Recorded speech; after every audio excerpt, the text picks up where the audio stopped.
Louis Burton, alors Vendée Globe, Vendée Globe c'est une grande première pour vous. Oui, alors Vendée Globe 2012, donc départ le 10 novembre, c'est une grande première. C'est une grande première très inattendue pour moi. C'est un rêve qui va se réaliser. On va s'aligner donc le 10 novembre avec Bureau Vallée au départ. On bosse en ce moment beaucoup sur la mise à l'eau du bateau et les derniers préparatifs techniques.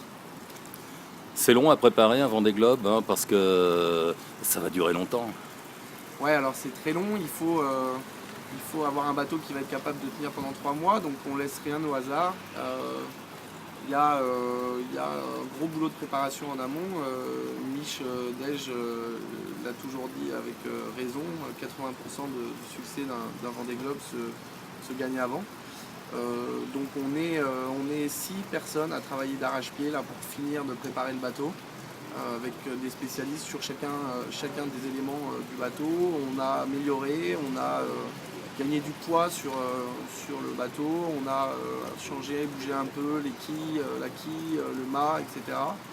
Voilà, donc on a hâte maintenant de mettre à l'eau et puis d'aller essayer, voir si on a gagné en performance. Et en fiabilité, normalement, on a encore fait des progrès, donc je suis assez confiant pour l'instant. Vous avez racheté un bateau qui connaît le chemin puisqu'il a déjà fait le Vendée Globe.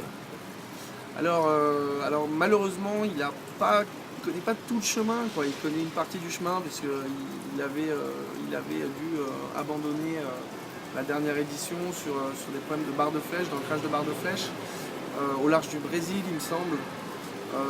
Voilà, donc c'est un bateau. C'était le bateau de Jérémy Bayou. Oui, alors c'est ça, c'était le bateau de Jérémy Bayou sur le Vendée Globe 2008, Delta d'Or. Bateau qui sur cette édition-là était très novateur avec des systèmes de barres de flèche qui étaient très poussés techniquement. Et Jérémy malheureusement avait été contraint à l'abandon sur des problèmes de fiabilité sur son mât, quoi.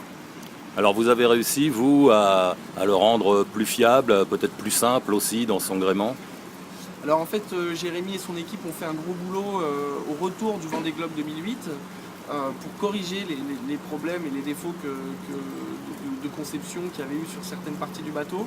Et nous, l'année dernière, en 2011, quand on a récupéré le bateau, on a en effet travaillé à fiabiliser le support puisque l'objectif était bien entendu de terminer les courses et de s'initier à l'IMOCA. Donc oui, on a un bateau qui aujourd'hui se révèle assez fiable.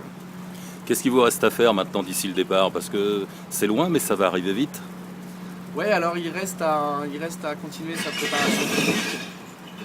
Il reste à continuer sa préparation physique, il reste donc à mettre le bateau à l'eau et puis tester les nouvelles voiles, faire les nouveaux tests de vitesse et puis aller s'entraîner sur l'eau maintenant, naviguer et puis naviguer avec les petits camarades si possible. Vos espoirs pour cette nouvelle édition du Vendée Globe? C'est déjà un bel espoir qui se transforme d'être au départ et la volonté c'est de terminer la course. Terminer la course en ayant la sensation d'avoir fait un beau parcours, d'avoir bien navigué, de ne pas avoir trop cassé le bateau. Et puis évidemment si les performances sont au rendez-vous, j'en serais ravi. Mais ça je pourrais vous en dire un peu plus quand on aura essayé le bateau dans sa nouvelle configuration. Louis Burton, est-ce que vous avez un peu de stress, un peu d'appréhension? Ouais, il y a un peu de stress. Il y a un peu de stress lié à 3 mois de solitude qu'on va avoir à affronter. Il y a toujours un peu de stress dans un sport mécanique poussé de haut niveau comme la voile et avec la classe IMOCA. Le stress de la casse. Le stress de la casse, c'est un facteur qui rentre en compte et qui doit être dans la tête de chaque coureur à tous les instants. En tout cas, donc là, vous êtes dans la dernière ligne droite de préparation. Ouais, dernière ligne droite, mise à l'eau dans un mois, et puis maintenant se sortir de tous les petits soucis qu'on a à terre et penser plus qu'à la course et à préparer ce départ du mieux possible.